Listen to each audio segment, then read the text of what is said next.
नमस्कार, आप देख रहे हैं सिटी पोस्ट लाइव। मैं हूं अभिषेक मिश्रा। तेज प्रताप यादव सुर्खियों में हैं। लालू यादव के बड़े बेटे बिहार के स्वास्थ्य मंत्री लगातार सुर्खियों में हैं और उनको लेकर खबरें लगातार आ रही हैं। और तेज प्रताप यादव से जुड़ी हुई जब खबरें आती हैं तो बिहार की राजनीति में भूचाल वाली खबरें आती हैं, लालू परिवार के अंदर हलचल वाली खबरें आती हैं, आरजेडी के अंदर भूचाल वाली खबरें आती हैं। तो तेज प्रताप यादव से जुड़ी फिर बात करने वाले हैं। लगातार तेज प्रताप यादव से जुड़ी खबर हम आपको बता रहे हैं। तो इस बार खबर और कहानी का मिश्रण है, खबर भी है और एक कहानी भी है। दरअसल आप जानते हैं तेज प्रताप यादव ने बिहार की कई सीटों पर अपने उम्मीदवार उतारने का ऐलान कर दिया है और डिमांड की थी पार्टी से, खासकर जहानाबाद और शिवहर की सीट मांगी थी कि शिवहर की सीट और जहानाबाद सीट पर आप उन कार्यकर्ताओं को, जो बकौल तेज प्रताप यादव तर्क देते रहे हैं कि जिन कार्यकर्ताओं ने पार्टी के लिए मेहनत किया है, पसीना बहाया है, तो आप वैसे कार्यकर्ताओं को टिकट दीजिए और वैसे कार्यकर्ताओं के लिए मुझे टिकट चाहिए। जहानाबाद से सुरेंद्र यादव 3 बार से हारते रहे हैं तो उन्हें क्यों टिकट देती है पार्टी? लगातार तेज प्रताप यादव ये कहते रहे हैं।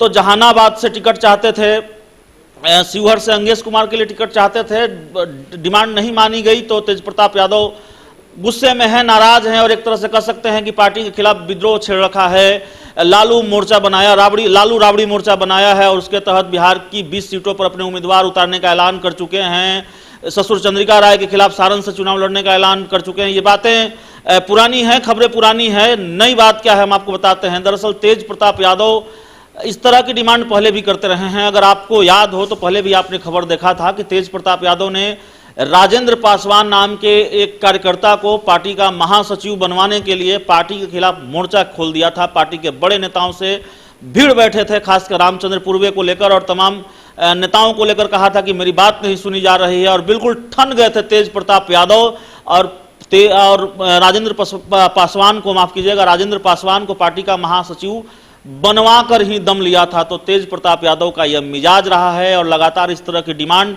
वो करते रहे हैं। अब तर्क क्या देते हैं तेज प्रताप यादव, आप ये सुनिए। तेज प्रताप यादव लगातार ये कहते हैं कि मेरी डिमांड जो है वो कहीं से भी गलत नहीं है और मैंने जब मांग किया है तो अच्छे लोगों को टिकट दिलवाने की मांग की है, पार्टी के प्रति समर्पित कार्यकर्ताओं को टिकट देने की मांग की है, उनके लिए मैं लड़ता रहा हूं। और तेज प्रताप यादव ने एक निजी टेलीविजन चैनल से बातचीत में कहा है, बाकायदा नाम लिया है, एक चंदन राम हैं, अलौली से विधायक हैं, जिन्होंने रामविलास पासवान के भाई पशुपति कुमार पारस को हराया था। पारस अभी बिहार सरकार में मंत्री हैं। तो चंदन राम ने हराया था पशुपति कुमार, माफ कीजिएगा, रामविलास पासवान के भाई पशुपति कुमार पारस को। और तेज प्रताप यादव ने यह टिकट दिलवाया था चंदन राम को। तेज प्रताप यादव का दावा है, आप सुनिए तेज प्रताप यादव ने क्या कहा है। नहीं, पिछले बार भी जो विधानसभा का चुनाव हुआ था उस समय भी हमने, जब आदरणीय लालू प्रसाद यादव जी हमारे पिता जब जेल से बाहर थे, घर पे थे, तब हमसे जो पार्टी के वर्कर थे, जो काम करने वाले लोग हैं, करते हैं, वो लोग हमसे मिले और वो उन लोगों को भी हमने समर्थन दिया। आदरणीय श्री लालू प्रसाद यादव जी को हमने उनका नाम दिया कि इनको पिताजी टिकट देने का काम कीजिए, जो कि पार्टी को आगे ऊंचाइयों तक पहुंचाने का काम कर रहे हैं। मैं आपको नाम भी बता दूंगा, ये अलौली है, चंदन राम है, अलौली के विधायक है। वो पशुपति रामविलास जी के भाई को वो हरा करके वहां के विधायक बने, उनको भी हमने भी पार्टी में स्थान देने का काम किया, विधायक बनाने का काम किया।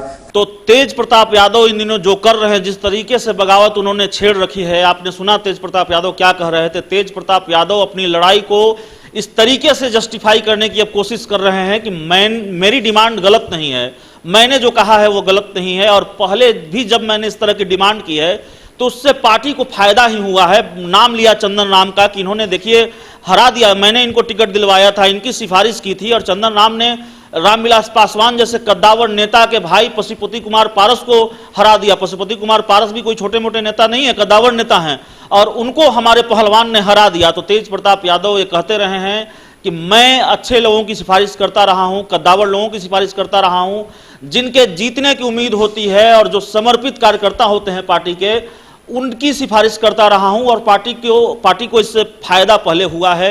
चंदन राम का उदाहरण दिया तेज प्रताप यादव ने कि चंदन राम को मैंने टिकट दिलवाया था, अलौली से विधायक बने और पशुपति कुमार पारस को हराया, रामविलास पासवान के भाई को हराया। तो अब इस तरीके से जस्टिफाई करने की कोशिश कर रहे हैं तेज प्रताप यादव और आपने सुना किस तरीके से जस्टिफाई किया है, किस तरीके से कहा है। तो तेज प्रताप यादव ने बिल्कुल अब एक स्टैंड ले लिया है कह सकते हैं, और बिल्कुल तर्क गढ़ लिया है और मजबूती के साथ उसको रख रहे हैं कि हमने बिल्कुल पार्टी को फायदा पहुंचा है। हमारी डिमांड से, हमारी बगावत से कोई बहुत नुकसान नहीं है पार्टी को, क्योंकि मैंने पार्टी को नुकसान पहुंचाने के लिए बगावत नहीं की है। और आपने सुना भी तेज प्रताप यादव क्या कर रहे हैं। तो बिहार में एक तरह से राजनीतिक गर्म तेज प्रताप यादव को लेकर भी है, और लालू परिवार और राजद के अंदर तो बिल्कुल भूचाल है।